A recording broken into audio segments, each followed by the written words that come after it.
Download aplikasi Tarbiyah Sunnah di handphone Anda. Tersedia di Google Play dan App Store. Bismillahirrahmanirrahim. Assalamualaikum warahmatullahi wabarakatuh.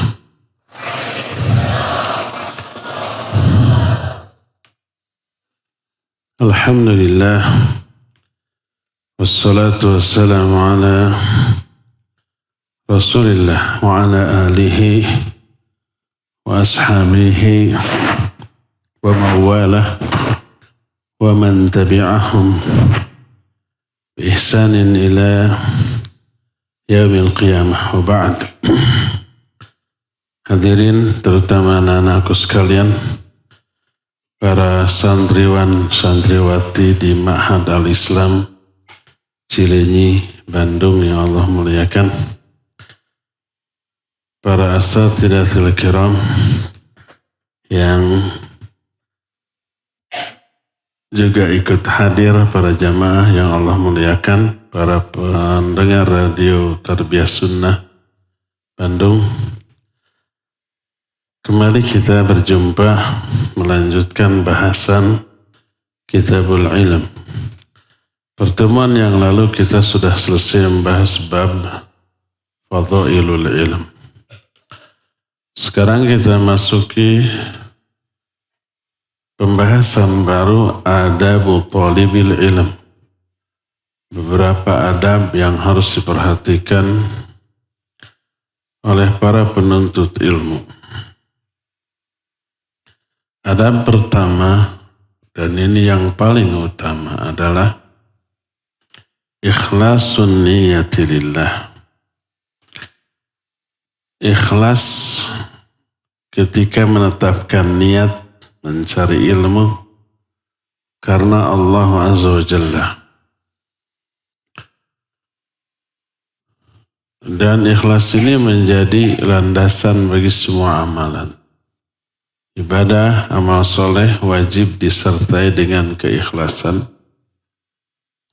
termasuk mencari ilmu.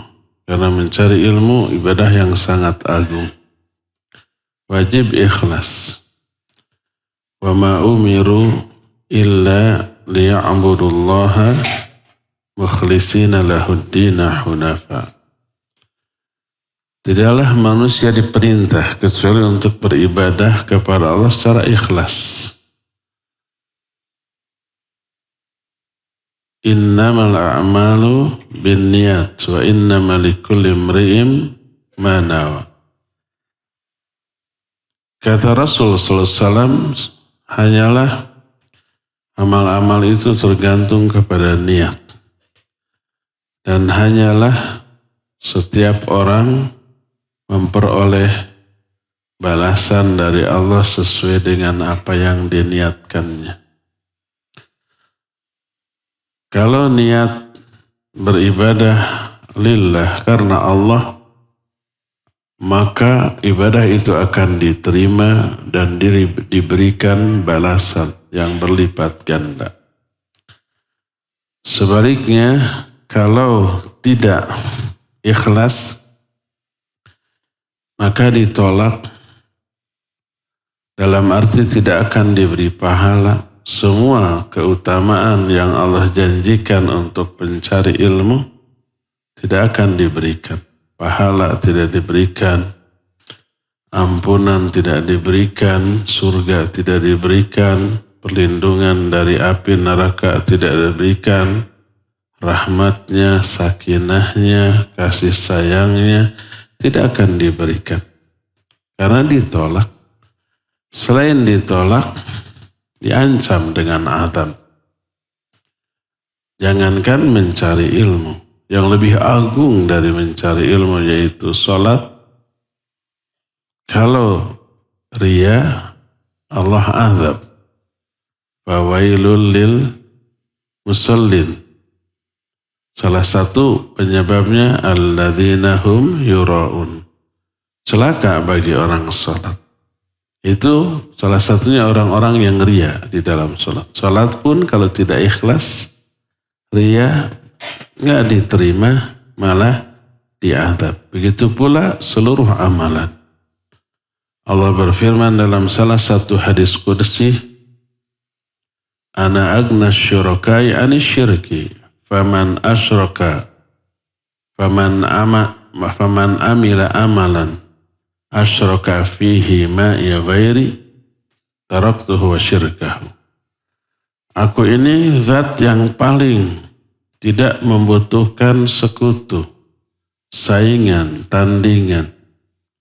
Maka siapa orang yang mengamalkan satu amalan, amalan akhirat, apapun bentuknya, tapi dia menyekutukan aku dalam hal niat, 90% untuk meraih ridho Allah, 10% untuk meraih pujian sanjungan manusia atau kepentingan dunia.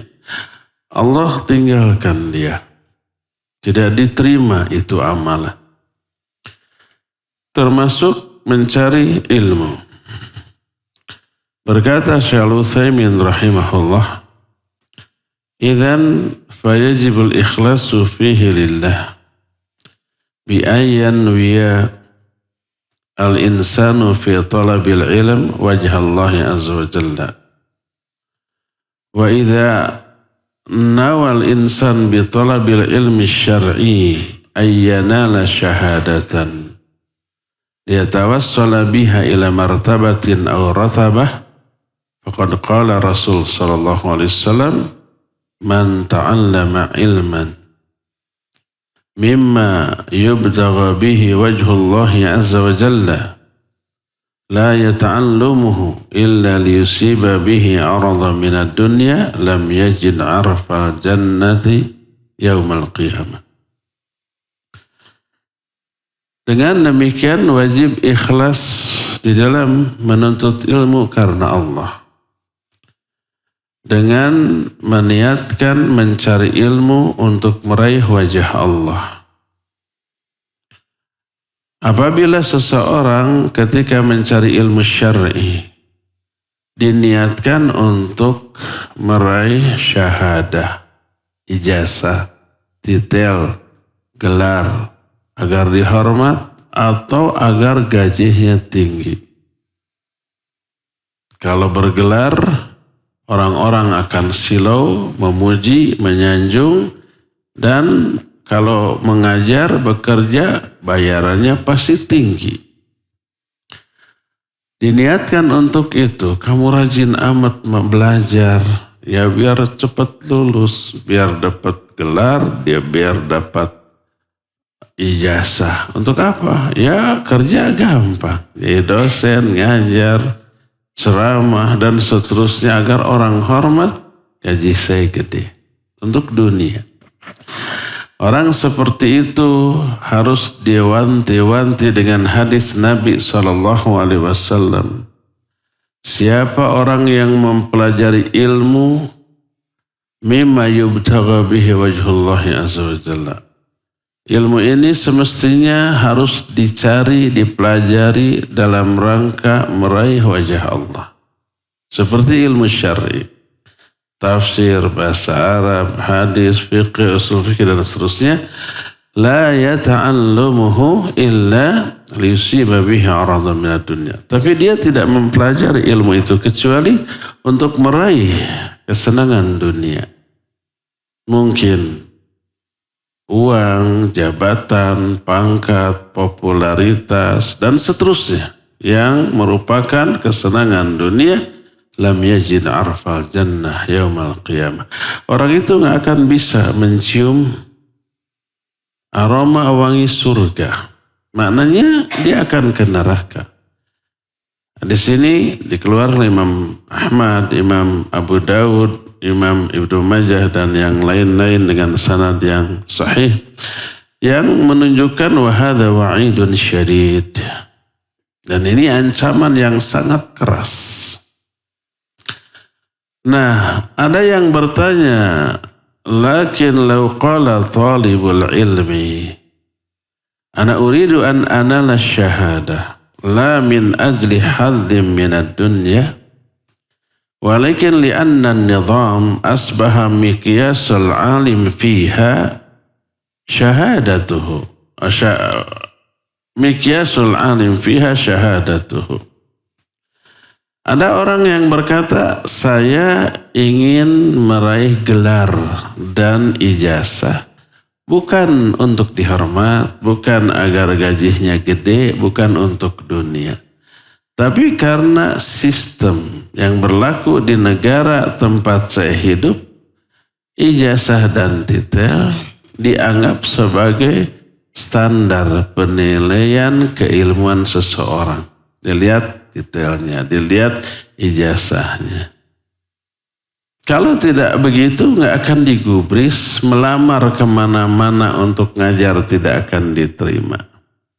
Jadi saya bukan ingin disanjung karena gelarnya LC, Magister, Doktor, atau yang sejenis itu. Tapi saya memperoleh gelar dan ijazah agar orang mau mendengar omongan saya. Kalau nggak bergelar nggak didengar gitu, nggak dianggap. Bolehkah meniatkan mencari ilmu untuk dapat titel, gelar atau ijazah, tapi diniatkan untuk itu? Dijawab oleh Syekh Al-Utsaimin rahimahullahu ta'ala, idza kanat niyatul insan laina syahadah min ajli naf'il khalqi ta'liman aw idaratan aw nahwaha fahadhihi niyyah salimah la tadurruhu syai'a li'annaha niyatu haqq. Bila seseorang meniatkan meraih titel, meraih ijazah dalam rangka agar lebih bisa memberi manfaat ke orang, bisa mengajar, bisa mengatur. Kalau nggak dapat titel, nggak dapat gelar, orang nggak mau diatur, orang nggak mau dengar pengajaran kita. Makanya saya harus punya titel, saya harus punya ijazah, agar mereka mau dengar omongan saya. Ini niat yang selamat, insya Allah tidak memadaratkan dia sedikit pun karena ini niat yang benar. Berdasarkan hal itu, kata Syekh Al-Utsaimin, wa innama dzakarna al-ikhlas fi awwali adabi talibil ilm li'anna al-ikhlas asasun. Fa'ala talibil ilm ayyanwiya bi talabihi imtithala amrillahi azza wa jalla. Lianna Allah azza wa jalla amara bil ilmi faqala ta'ala fa'lam annahu la ilaha illallah wastaghfir li dhanbik. Fa'amara bil ilmi fa idza ta'allamta fa innaka mumtathilun li amrillah. Kita sebut ikhlas di awal penjelasan tentang adab-adab pencari ilmu. Karena ikhlas itu fondasi. Ikhlas itu dasar. Maka setiap penuntut ilmu hendaklah meniatkan menuntut ilmunya dalam rangka melaksanakan perintah Allah. Allah berfirman, fa'lam annahu la ilaha illallah. Ketahuilah oleh kalian, pelajari, ilmui, fahami. Apa yang harus dipelajari?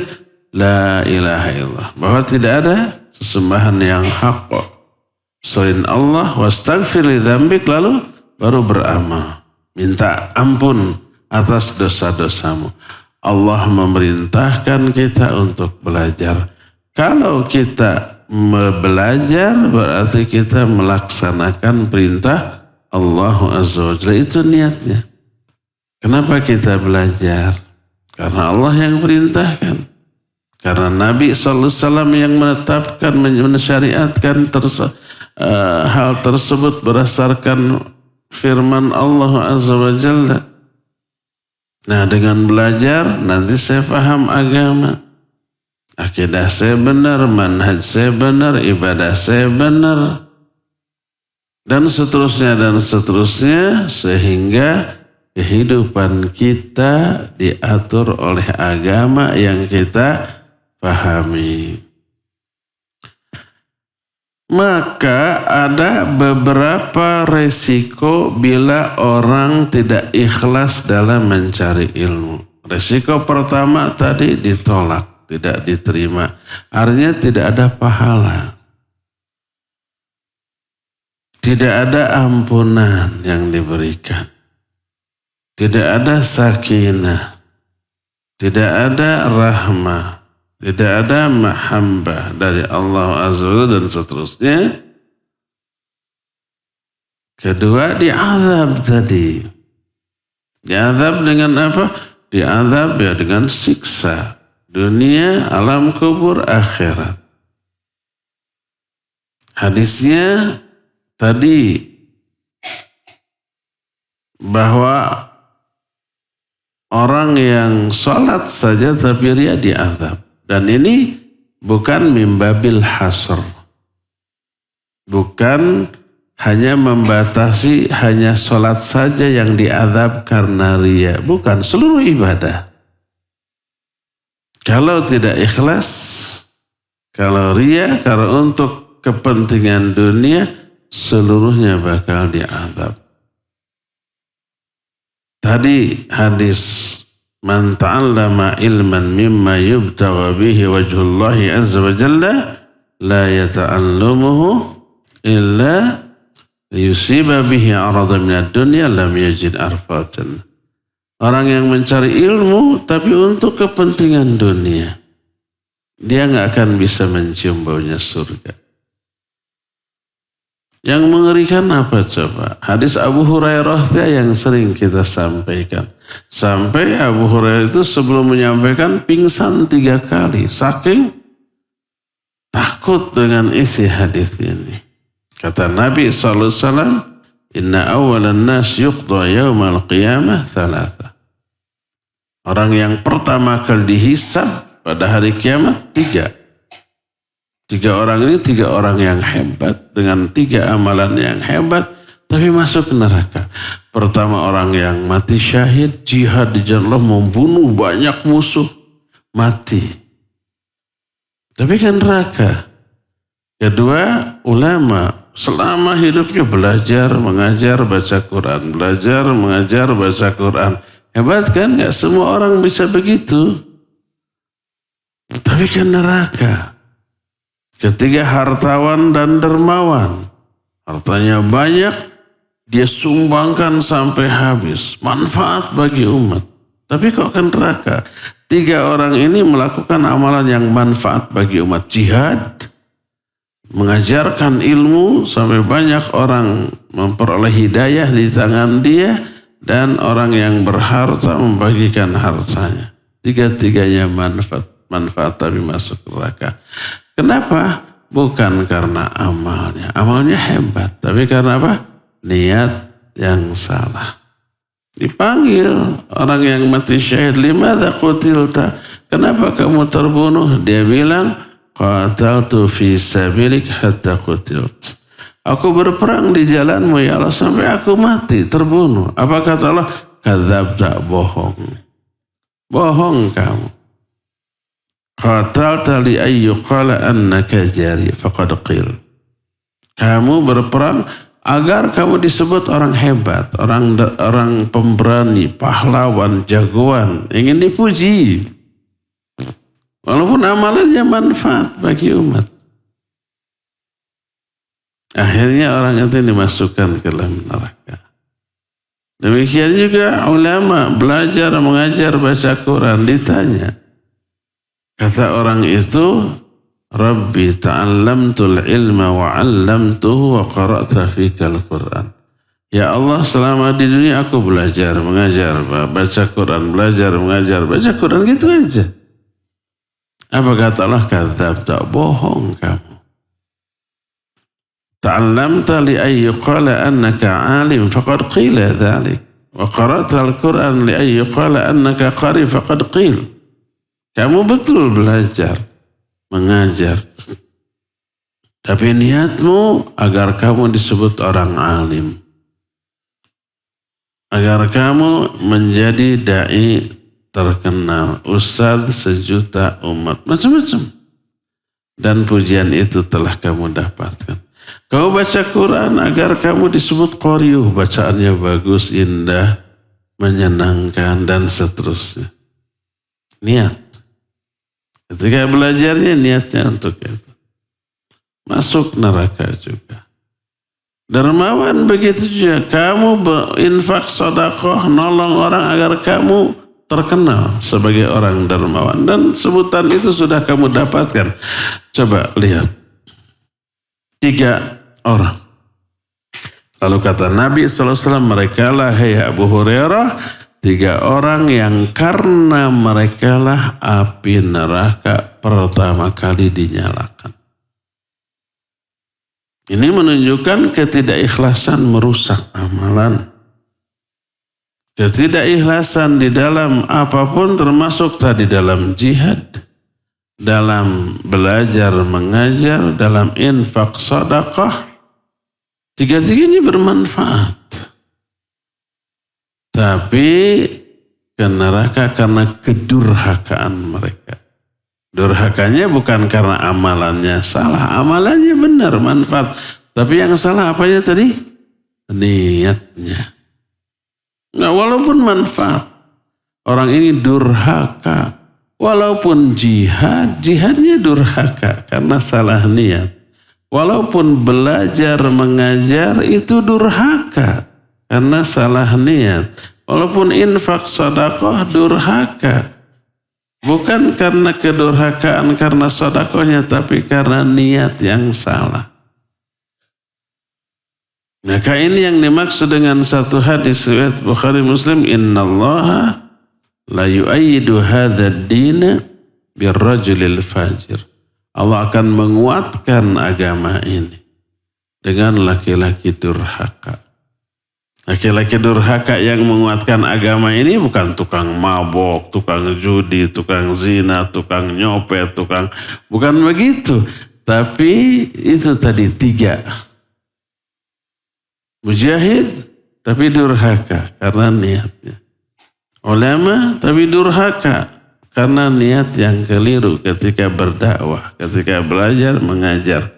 Dan orang yang infak sedekah durhaka karena salah niat. Ya, lihat begitu mengerikannya kesalahan niat dalam ibadah, termasuk dalam mencari ilmu.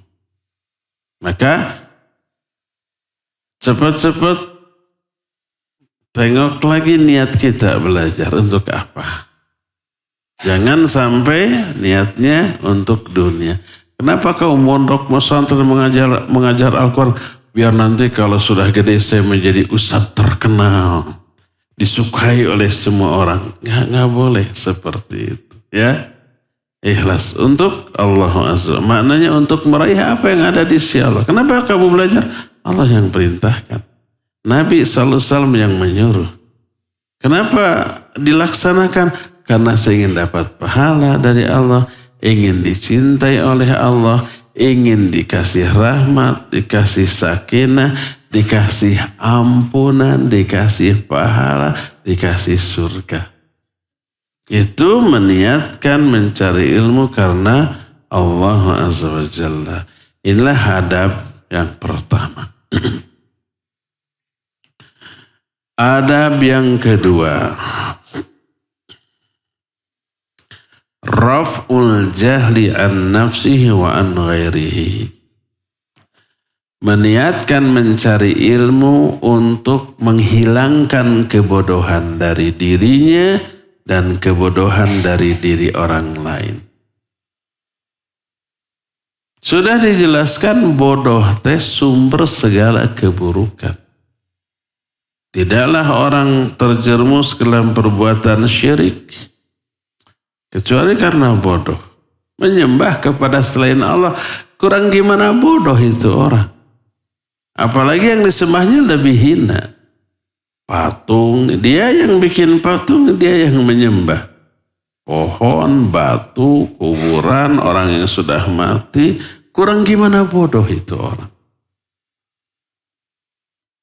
Tidaklah seorang kufur kecuali karena kebodohan. Tidaklah seorang terjerumus dalam kebidahan, ke dalam dosa dan maksiat, kecuali karena kebodohan. Bodoh itu sumber segala keburukan. Karena itu bodoh itu penyakit yang melahirkan beragam keburukan. Nabi SAW menyatakan, fa inna ilajal ayyi as-su'al. Obat bagi kebodohan adalah bertanya. Obat bagi kebodohan berarti kebodohan itu penyakit. Maka hilangkan kebodohan itu dari diri kita dengan cara belajar. Kalau kebodohan penyakit, ilmu adalah obatnya. Kemudian setelah kita mengobati diri sendiri dengan menghilangkan kebodohan dari diri kita, tularkan ke orang lain. Hilangkan juga kebodohan yang ada dalam diri orang lain dengan cara diajarkan, didakwahkan. Berkata Syekh Al-Utsaimin ketika menerangkan poin ini, ayanu ya bitalabil ilmi raf'al jahli an nafsi wa an ghairihi li'anna al-asla fil insan al-jahlu. Hendaklah meniatkan mencari ilmu untuk menghilangkan kebodohan dari dirinya dan dari diri orang lain. Karena pada asalnya manusia itu bodoh, tidak tahu apa-apa. Wa dalilu dzalik, dalil tentang hal itu, An-Nahl ayat 78. Allah menyatakan, wallahu akhrajakum min butuni ummahatikum la ta'lamuna syai'a. Wa ja'ala lakumus sam'a wal absar wal af'idah la'allakum tashkurun. Allah lah yang telah mengeluarkan kalian dari perut-perut ibu-ibu kalian dalam keadaan tak tahu apa-apa. Bisa nangis pun bukan karena diajari atau faham mengerti nangis, tapi Allah kasih insting untuk menangis. Bisa waktu nyedot ASI pun bukan karena diajari, dinasihati, dipapatahan heula, tapi Allah kasih saja insting. Pas oleh ibunya disodori ASI-nya, tidak digigit, tidak ditiup, tapi dikenyot. Itu insting saja. Jadi nggak tahu apa-apa ketika kalian lahir. Tak ada orang yang lahir dalam keadaan berilmu. Saya mah sudah tadi baiknya sudah jadi ulama. Nggak ada yang kayak begitu ya. Semua orang lahir dalam keadaan bodoh. La ta'lamuna syai'a. Dalam keadaan kalian enggak tahu apa-apa. Lalu Allah menjadikan bagi kalian pendengaran, penglihatan dan hati agar kalian bersyukur. Maka agar kebodohan ini tidak langgeng menetap dalam dirinya, segera hilangkan dengan cara belajar. Hendaklah meniatkan belajar untuk menghilangkan kebodohan dari dirinya. Dengan cara itu maka hilanglah sikap berani menentang kepada Allah. Hilanglah sikap su'ul adab kepada Allah Azza wa Jalla. Lahir rasa takut. Begitu belajar tentang Allah, tentang nama-nama dan sifatnya, mengenal Allah, lahir rasa takut. Allah itu syadidul iqab. Allah itu inna minal mujrimina muntaqimun. Allah itu selalu membalas kepada orang-orang durhaka. Nggak pernah luput, nggak pernah terlupakan, nggak pernah terabaikan. وَمَنْ يَعْمَلْ مِثْقَالَ ذَرَّةٍ خَيْرًا يَرَهُ وَمَنْ يَعْمَلْ مِثْقَالَ ذَرَّةٍ شَرًّا يَرَهُ. Sekecil debu keburukan atau kebaikan Allah balas. Tidak ada yang lolos. Kedurhakaan Allah azab. Sekali azab dahsyat. Innallaha syadidul iqab. Siapa yang enggak takut? Allah Maha pencemburu, lebih pencemburu daripada makhluk manapun.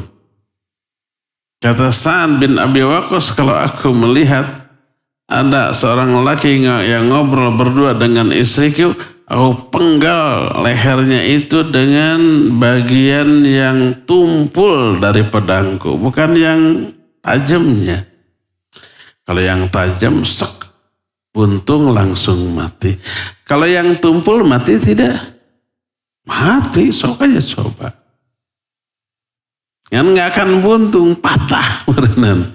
Tidak langsung mati, mengalami sakit dulu. Setelah beberapa jam atau beberapa hari baru mati setelah menderita terlebih dahulu.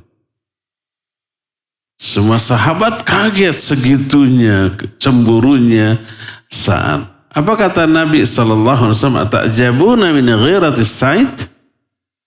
Kalian takjub dengan kecemburuan Sa'ad? Fawallahi ana aghyaru minhu wallahu aghyaru minni. Demi Allah, aku lebih pencemburu daripada Sa'ad.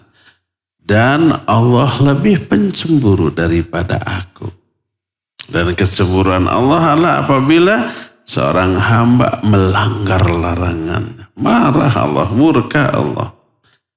Kalau murka, marah karena orang itu membuat Allah marah, pasti akan diberi azab, diberikan balasan. Inna minal mujrimina muntaqim. Diberi azab. Dan sekali azab dahsyat. Lihat aja umpamanya kedahsyatan azab Allah di alam kubur aja udah ngeri itu.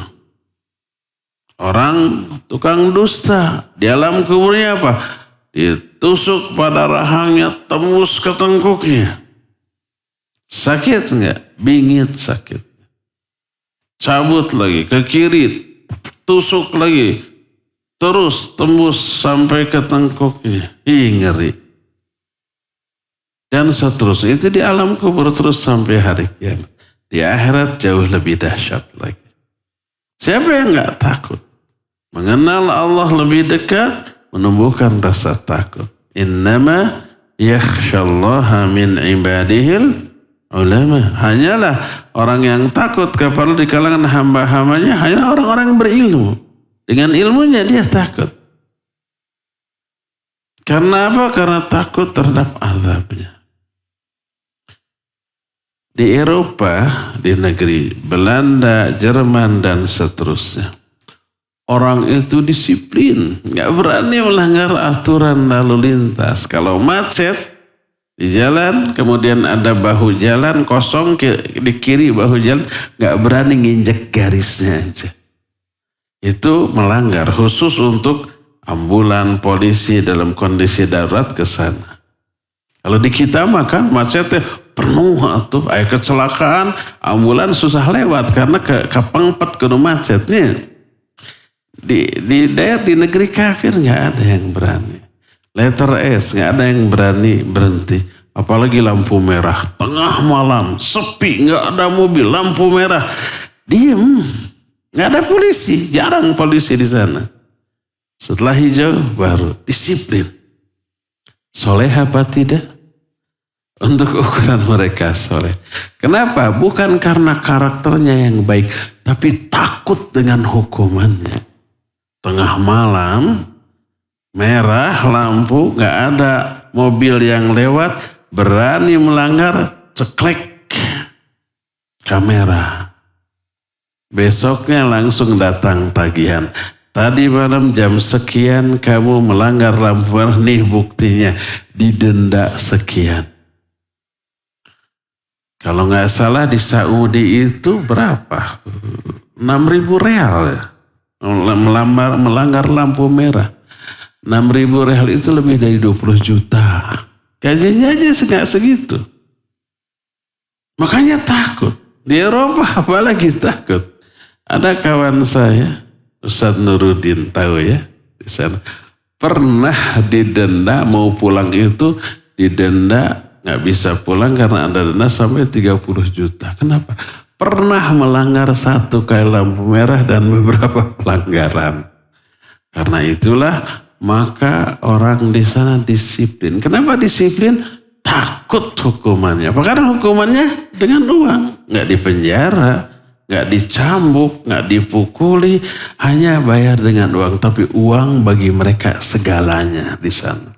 Bagi orang kafir. Yang mereka kejar uang, kalau uangnya habis ya sudah sengsara gitu. Makanya disiplin banget, nggak berani tuh. Kenapa? Karena ada hukuman. Takutlah atas hukuman ini menjadikan mereka tidak berani melanggar. Coba bayangkan kalau seorang muslim melanggar aturan Allah, hukumannya dahsyat dan dia takut, nggak berani.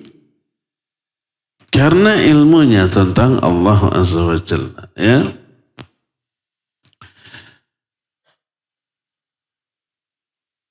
Jadi wajib kita meniatkan mempelajari ilmu, menghilangkan kebodohan dari diri sendiri. فَإِذَا تَعَلَّمْتَ وَسِرْتَ مِنَ الْعُلَمَاءِ, apabila kamu belajar lalu kamu berubah menjadi orang yang berilmu, maka hilanglah kebodohan dari dirimu. وَكَذَلِكَ تَنْوِي رَفْعَ الْجَهْلِ عَنِ الْأُمَّةِ وَيَكُونُ ذَلِكَ بِتَعْلِيمِ بِشِتَّى الْوَسَائِلِ لِتَنْفَعُ النَّاسِ بِعِلْمِكَ. Demikian juga engkau niatkan mencari ilmu untuk menghilangkan kebodohan dari umat dengan cara mengajarkan umat dengan beragam cara, dengan beragam fasilitas yang ada. Bisa dengan taklim seperti ini, tabligh akbar, kajian rutin, atau masantren, atau sekolah, atau halakoh rutin, atau yang sejenisnya. Timbul pertanyaan, wahal min syartin naf'il ilmi an tajlisa fil masjid fil halaqah. Apakah termasuk syarat memberi manfaat dengan ilmu itu, engkau harus duduk di masjid dalam sebuah halaqah? Aw yumkinu an tanfa'an nas bi ilmika fi kulli hal? Atau mungkin engkau memberi manfaat dengan ilmumu kepada manusia dalam setiap keadaan? Apakah harus ngaji kayak gini atau bebas? Al-jawab al-thani. Jawabnya yang kedua, bebas. Di warung dakwah, di angkot dakwah. Ketika duduk-duduk menunggu umpamanya di dokter mau diperiksa, bisa dakwah. Ya. Kenapa? Karena Rasul SAW menyatakan balighu anni walau ayah. Sampaikan oleh kalian dari aku walaupun satu ayat. Liannaka idza alimta rajulan ilman wa 'allamahu rajulan akhar sara laka ajru rajulain. Walau 'allama thalithan sara laka ajru thalathah wa kadza.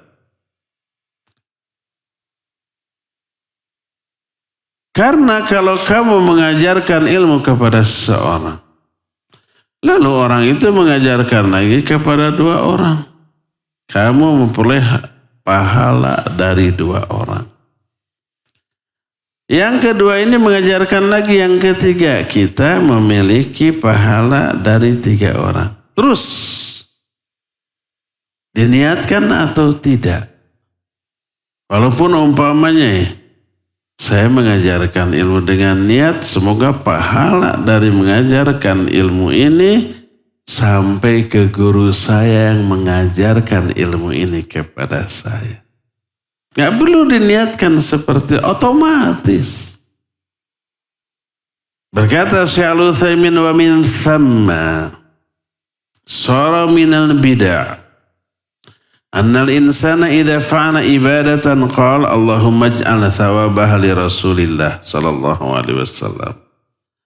Termasuk kebidahan kalau seorang melakukan ibadah, lalu setelah ibadah itu dia berdoa, ya Allah jadikan pahala dari ibadahku itu kepada Rasul sallallahu alaihi wasallam.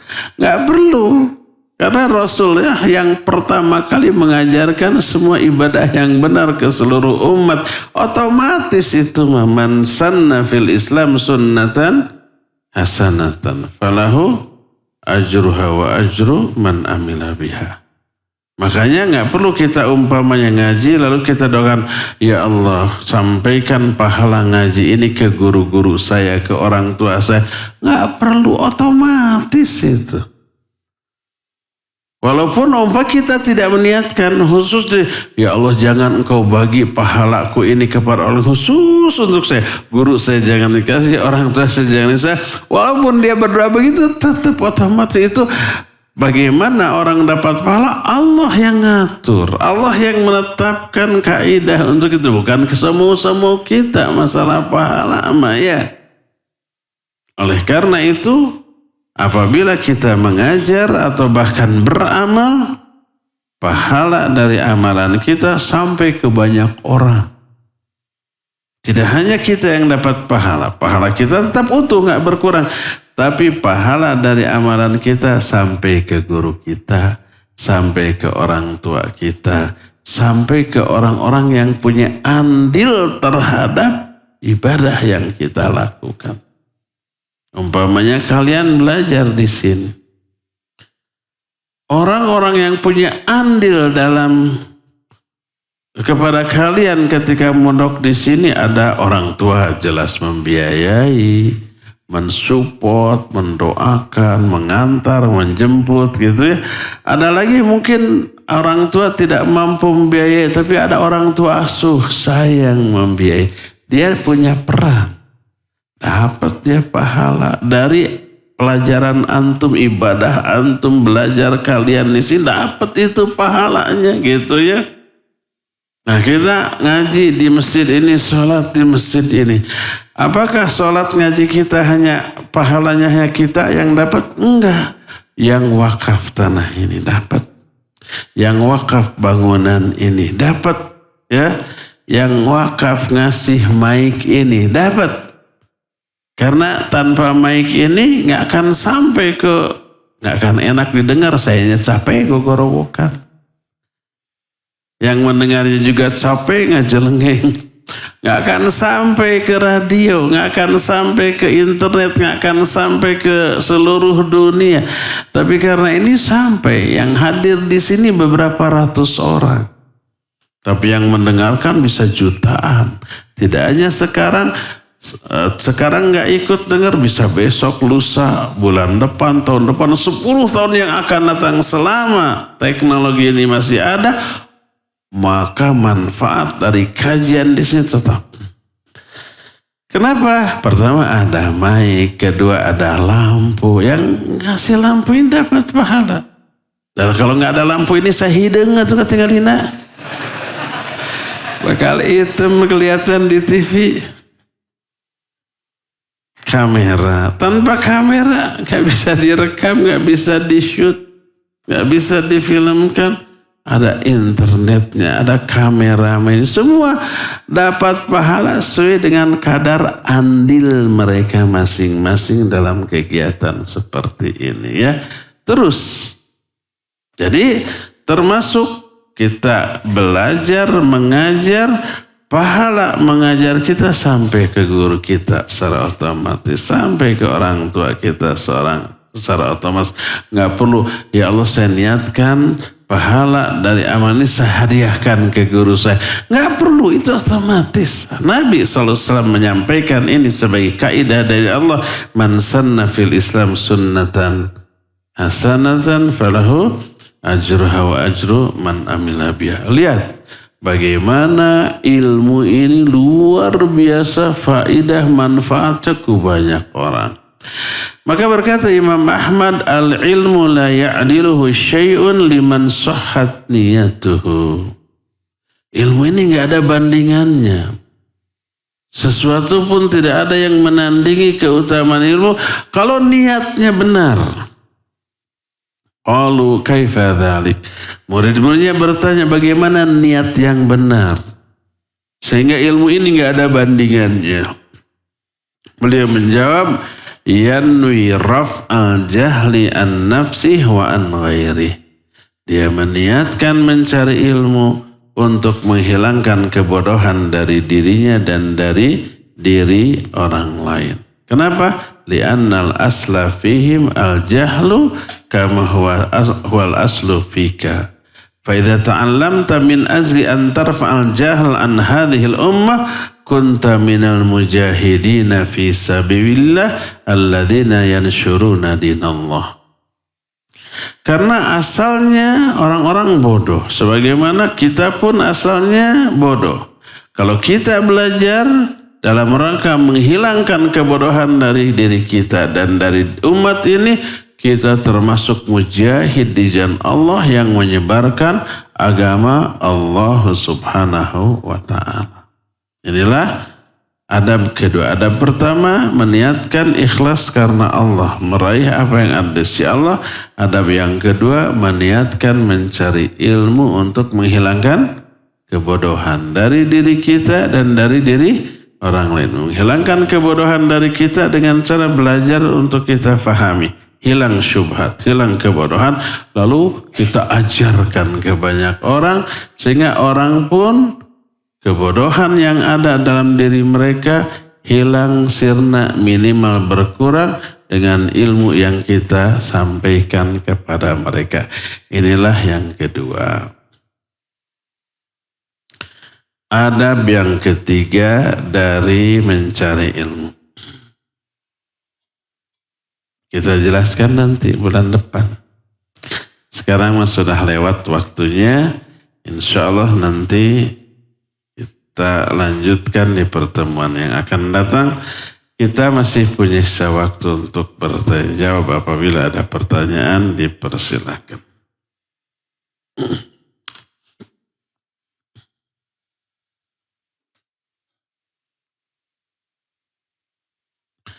Bismillahirrahmanirrahim. Afwan Ustaz, tolong nasihatnya.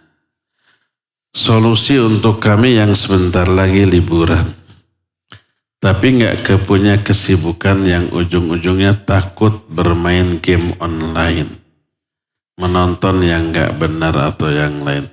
Bagus, takut main game, takut menonton, akhirnya tidak main game, tidak takut, tidak nonton, ya bagus ya.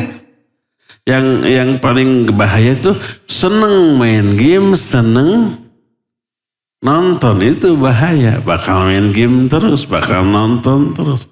Kalau takut bagus. Kalau takut berarti diapain? Dijauhi, ya enggak? Dihindari. Tanamkan rasa takut main game, rasa takut nonton. Apa yang ditakutinya? Hafalan hilang, ilmu berkurang, hati keras, terus daya hafal juga menurun, terus daya fikir kita jadi bebal, susah berpikir, susah fokus, konsentrasi. Nanti dalam pikiran itu yang terbayang game, yang terbayang film-film yang kita tonton gitu, dan seterusnya tuh. Takut itu merugikan, maka kita jauhi. Jadi game online atau offline, nonton harus ditakuti, harus disenangi. Jawab, disenangi apa ditakuti? Ditakuti, bagus. Kalau ditakuti pasti diapain? Dijauhi. Kalau disenangi pasti dilakukan. Mungkin maksud pertanyaan ini ya, takut karena kesenangan kepada game dan nonton, waktu libur habis untuk itu. Begitu pulang ke rumah, ada TV di rumah, remote dipegang. Begitu pulang ke rumah, Mah, Pak, mana HP saya mana? Udah setengah tahun nih nggak pegang HP. Kangen. Karena kangen nggak pernah lepas selama liburan. Ini yang bahaya. Itu takut apa seneng? Seneng. Kalau takut mah, Dek ini HP, takut nggak mau buang, kan gitu. Dek ini remote, takut sana hancurin aja remote-nya, kan gitu. Itu kalau takut. Nah, bagaimana caranya agar selama di liburan itu tidak fokus ke sana? Ya, pertama sadari itu berbahaya, itu haram, merusak. Kenapa haram? Madarat. Kenapa madarat? Merusak. Waktu habis ya, tadi hafalan berkurang, kebayang-bayang terus. Dulu saya jangan diikuti waktu SMP, SMA, itu kan masih belum ada dakwah salaf saat itu ya. Belum ada pesantren seperti sekarang ya. Jarang yang pesantren, sebab Kalau pesantren otomatis tidak sekolah, nanti yang dipikir masa depannya gimana gitu ya. Dulu begitu pemikiran. Saya suka catur. Tapi sholat nggak pernah lewat lagi catur, ngomong adzan, simpen dulu. Nanti setelah sholat, kita lanjut. Jangan diubah. Apa yang terjadi? Selama sholatnya kebayang. Tadi dia ke sana, nanti saya akan ke sini. Dari awal takbiratul ihram sampai salam itu yang dipikirkan. Kebayang tuh ya. Maka lihat kata Imam Az-Zahabi rahimahullah kitab Al-Kabair, bahwa seorang itu akan mati di atas kebiasaan. Sampai ada orang yang sehari-harinya main catur, ketika mau mati ditalkin, qul la ilaha illallah. Apa dia bilang? Skak, mati. Skak mati itu. Karena sehari-harinya gitu. Ada orang yang sehari-harinya mabuk, ayo minum. Pas mau mati ditalkin, la ilaha illallah, ayo minum, tahu mati. Kebayang kan?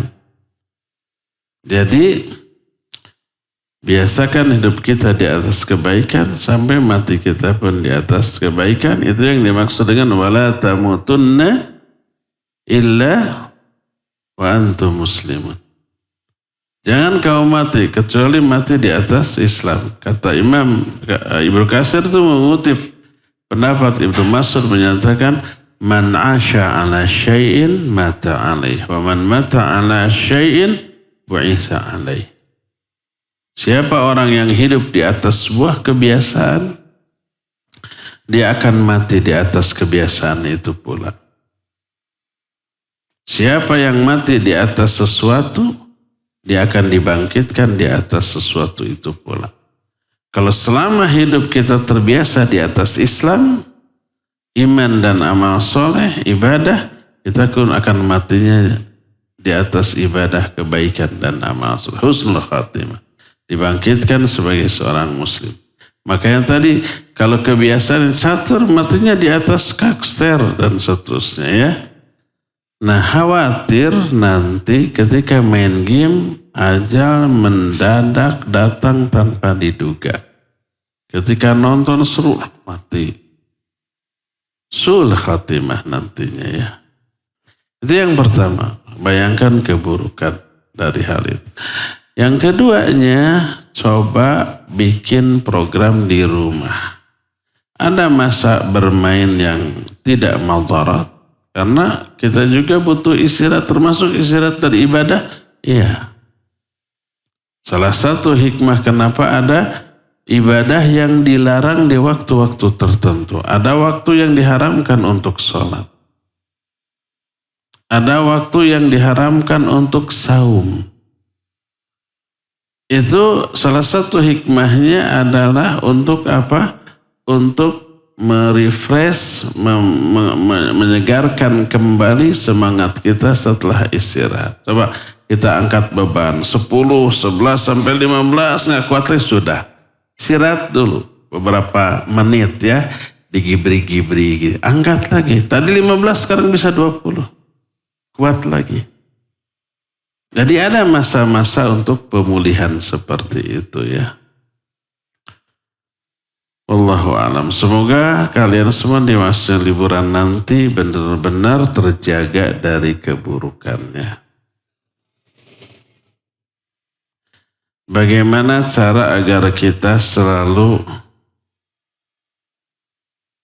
sabar ketika niat kita sudah bukan untuk Allah? Bagaimana agar kita selalu sabar itu gitu. Ketika niat kita sudah bukan untuk Allah. Sadar, sadar. Agar kita selalu sadar ketika niat kita sudah bukan. Ya kalau ada niat-niat yang lain, kita sadar dalam hal apapun. Kita sholat. Sholat masuk masjid gak ada orang. Kita sholat tahiyatul masjid. Dengan niat ikhlas karena Allah. Tiba-tiba datang ada orang dari batuknya, dari dehemnya guru kita. Akhirnya kita muncul keinginan ingin dipuji. Siapa tahu kalau kelihatan kita khusyuk, nangis, nilai kita bagus di mata guru. Akhirnya pura-pura sesegukan nangis. Berarti niatnya sudah keluar dari keikhlasan. Ingat, astagfirullah. Ini niat ini salah. Tiba-tiba saja ada setan yang membisikkan untuk riya dan saya terbawa. Cepat-cepat kembalikan niat itu kepada keikhlasan seperti semula ya. Jadi riya tidak membatalkan sholat. Hanya merusak pahala atau nilai kualitas sholat kita. Begitu kita ada riya beberapa detik, cepat sadar kembalikan kepada keikhlasan. Sebodoh amat mau ada guru, mau ada siapapun, saya sholatnya karena Allah ya. Begitu juga ketika kita niat mencari ilmu, ingin kayak si Ustadz Fulan, Ustadz Dai Anu, kelihatan hidupnya itu menyenangkan, dihormat. Saya ingin seperti itu, makanya saya sungguh-sungguh. Ternyata itu salah. Setelah kita sadar salah, cepat-cepat kembalikan. Bukan untuk itu saya belajar. Tapi untuk diridhoi oleh Allah, disayangi oleh Allah, diampuni oleh Allah, diberi pahala oleh Allah. Cepat-cepat kembalikan. Dan dulu para ulama banyak di awal mencari ilmu niatnya salah. Untuk dunia, untuk dihormati. Tapi kemudian ilmu menuntun dia untuk ikhlas, akhirnya berubah menjadi ikhlas ya. Cepat-cepat kembalikan lagi.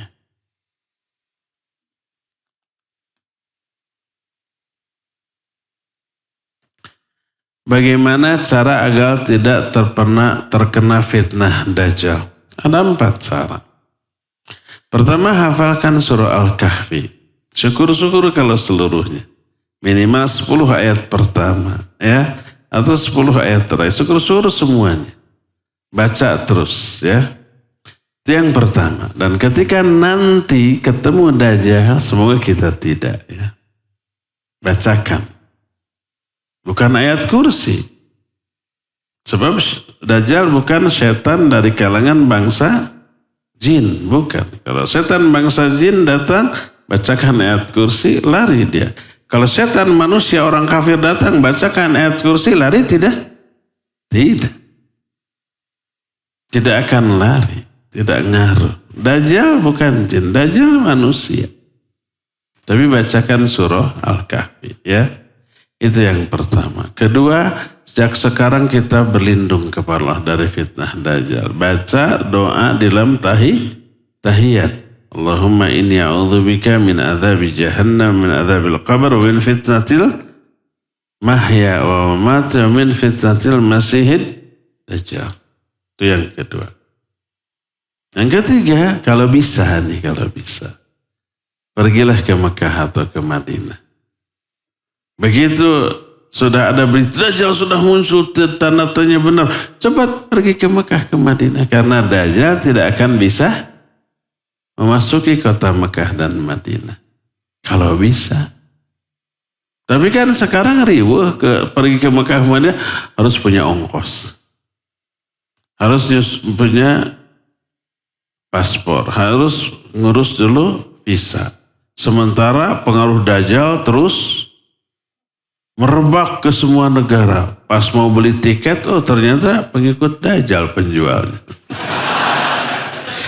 Pas ke bandara, pilotnya Dajjal, jangan-jangan susah. Nah, kalau memungkinkan. Kalau sudah tidak memungkinkan, yang keempat. Lari sejauh-jauhnya. Menghindar. Ketika kita di Bandung, terdengar Dajjal ada di Jakarta, menuju ke Bandung, cepat-cepat pergi ke Tasik. Sampai Dajjal di Bandung, kita sudah ada di Garut. Kedengaran berita, Dajjal nyusul ke Garut. Semua penduduk Bandung sudah jadi pengikutnya. Mau menuju ke Garut, cepat ke Tasik. Sampai di Tasik, Dajjal di Garut. Selamat kita. Akhirnya menuju Tasik, cepat ke Ciamis. Terus begitu, pokoknya hindari. Ya, jauhi sejauh. Jangan sok pahlawan. Karena ada hadis disebutnya itu seagung a'zamus syahadah. Seagung-agung orang yang mati syahid nanti di akhir zaman. Seorang pemuda ya nanti datang Dajjal, oh kamu Dajjal yang Nabi selesai memperingatkan semua kita dari kalian. Akhirnya apa yang terjadi? Orang ini dibunuh. Mati. Setelah mati kata Dajjal di Black 2, kalian ke pengikutnya nih Dajjal. Mau gak aku hidupkan lagi orang ini? Kalau aku hidupkan kalian percaya aku Tuhan? Percaya. Berjalan di antara kedua belah ini, menyatu lagi, hidup lagi pemuda ini. Begitu hidup, apakah pemuda ini takluk? Dia bilang, aku semakin yakin kamulah Dajjal gitu. Mau dibunuh lagi gak bisa. Akhirnya dia dipegang sama tangan Dajjal, dilemparkan ke dalam api yang dibuat oleh Dajjal. Orang-orang menyangka dia dilemparkan ke dalam neraka, padahal sebenarnya dilempar ke surga. Itulah seagung-agung yang mati syahid di kalangan umat. Tapi kita jangan jagoanan, siapa tuh pemuda itu saya. Sebab ada orang pemuda, ada Dajjal, saya lawan gitu ya. Begitu berjumpa, terpengaruh, langsung nurut jadi pengikutnya. Ini menunjukkan iman kita lemah, fitnah Dajjal luar biasa dahsyat. Akhirnya yang tadinya kita mau memeranginya, membunuhnya, ternyata takluk menjadi pengikutnya. Makanya jangan, kata Nabi SAW, man sami'ad Dajjal. Siapa orang yang mendengar berita Dajjal, lari sejauh-jauhnya. Ya, itu 4 cara agar kita terbebas dari fitnah Dajjal. Apa saja 4 cara teh? 1, hafalkan surah Al-Kahfi. Yang kedua, berlindung kepada Allah dari fitnah Dajjal. Yang ketiga, ke Mekah atau kepadanya bila memungkinkan. Nah yang keempatnya, lari menghindar sejauh-jauh.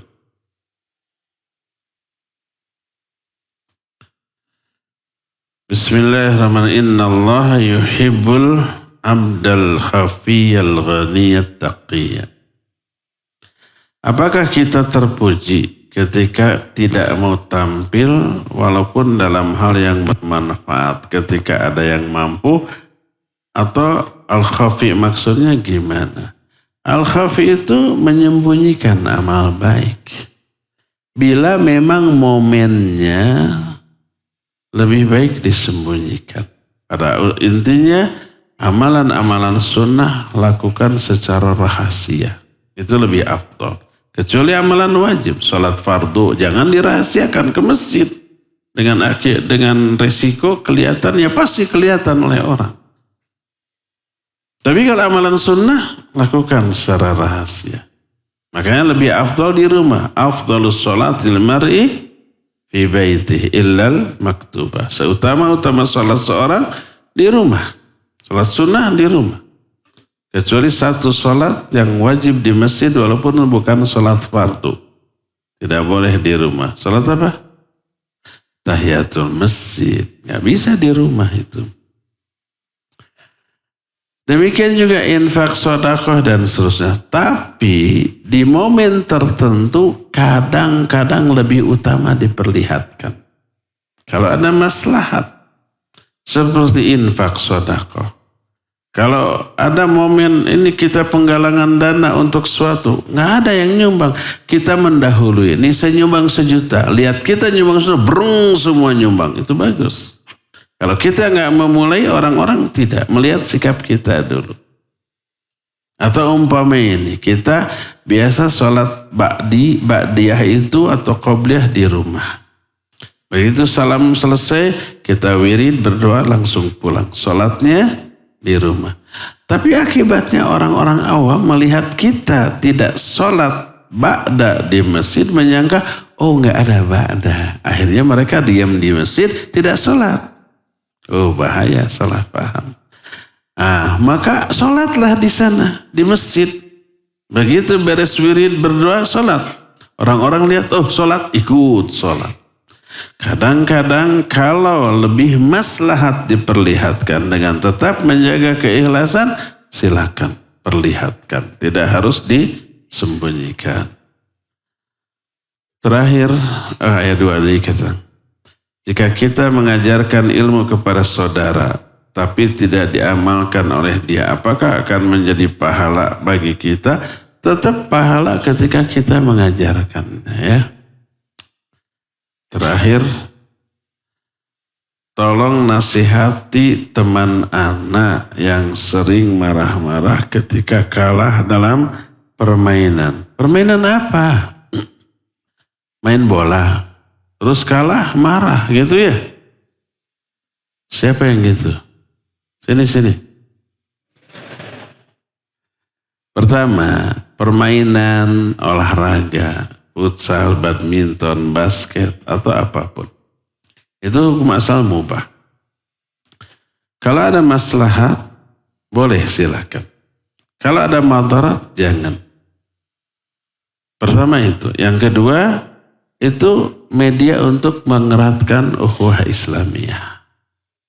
Dengan main bola bareng, ya, lari bareng, akhirnya kita jadi akrab. Jadi tambah dekat, bersahabat, bersaudara. Tapi kalau dengan permainan menimbulkan permusuhan, yang kalah diejek, akhirnya berantem, akhirnya bermusuhan, maka tidak boleh. Jadi kalau olahraga yang dijadikan sebagai media mempererat ukhuwah Islamiyah, melahirkan kemaslahatan, ternyata merusak ukhuwah Islamiyah, bubarkan saja sudah. Bukan permainan yang salah, tapi mental orang-orangnya. Harus dikasih tahu, ini bukan prestasi, bukan kemuliaan, bukan kesolehan. Yang menang dapat pahala, yang kalah dosa. Apa begitu? Enggak. Oh, yang menang berarti lebih cerdas, lebih pintar, lebih mulia. Yang kalah hina. Itu apa begitu? Enggak. Itu permainan saja, ya. Tidak boleh untuk menjadikan itu sebagai penyebab rusaknya ukhuwah Islamiyah, ya. Sampai di sini, subhanakallahum bihamdik, asyhadu an la ilaha illa ant, astaghfiruka wa atubu ilaik, walhamdulillahi rabbil alamin. Wassalamualaikum warahmatullahi wabarakatuh.